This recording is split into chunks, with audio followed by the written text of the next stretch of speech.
चल खैर है बानो, तो बच्चे लेकर आ गई है तो कोई बात नहीं, खाना उनको भी देना।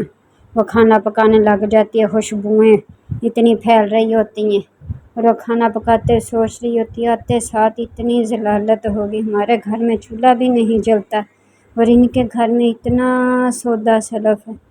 वो बेचारी इतनी परेशान होकर सारा कार्य होती है। इतनी देर में उसकी बेटी कहती, मम्मी मम्मी भूख लगी है। बस बेटा थोड़ा सा टाइम रह गया है, जल्दी से करो बानो, जल्दी से खाना बना लो, मेरी बेटी को भूख लगी हुई है। जी बेगम साहबा। वो फटोफट डाइनिंग टेबल सजा देती है खाने का। उसके बच्चे देखते हैं, कहते हाय कितने मज़े मज़े के खाने हैं बबलू, बच्चों को भी इधर ला के बिठाओ बानो। वो कहती है जी सर। नहीं नहीं नहीं, बच्चों को ला के बिठाने की ज़रूरत नहीं है, उनको पीछे ही रखो, हमें खाना खाने दो सुकून से। इनको किसी और साइड पर बिठाओ जाके, खाना बच जाएगा तो दे देंगे, हमारे साथ बैठ के खाने की कोई ज़रूरत नहीं है। इतना वो कहती है उसको, वो बेचारी चुप करके खड़ी हो जाती है कि कितनी तू जालिम है, बच्चे तो बच्चे ही होते हैं। वो मज़े से बैठ के सारे खाना खाते हैं। बेटी कहती देखो देखो मम्मी कैसे इनकी रालें टपक रही हैं, हमारे खाने को नज़र ही ना लगा दें। फिर एंड पे जो खाना बच जाता है कहती है ये ले, तेरे बच्चे हमको देख रहे थे मनूस, कहीं नज़र ही ना लगा दे, हमारे पेट में दर्द ही ना पड़ जाए, ये ले पकड़ खाना ले ले, उनको दे दे हमारा बच्चा कुचा।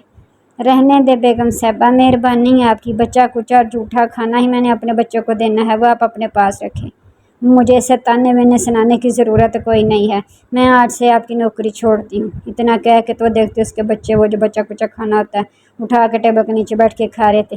ये ले, बड़ी तेरी ईगो चमक रही थी ना, तेरे बच्चे हमारा ही जूठा खाना खा रहे हैं, आई बड़ी तू। वो बेचारी उनको देख के तो चुप ही कर जाती है, कहती है क्या नसीब है, बच्चों ने भी जलालत करा दी, बेगम साहबा से भी जलालत हो गई।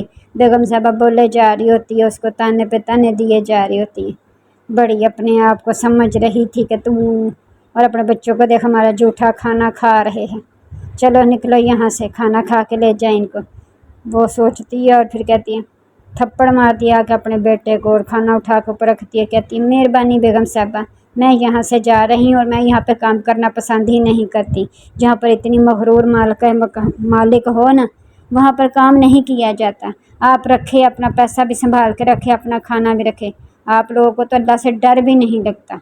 इतनी सारी वो बातें सुनाती और बेगम साहबा कहती है आज बड़ी चबड़ चबड़ बोल रही है, आगे तो कुछ नहीं बोलती। वो घर ला के सोच रही थी कि बच्चों को क्या दी, इतने में उसके साथ हमारी हमसाई आ जाती है, हाथ में पैकेट लिए।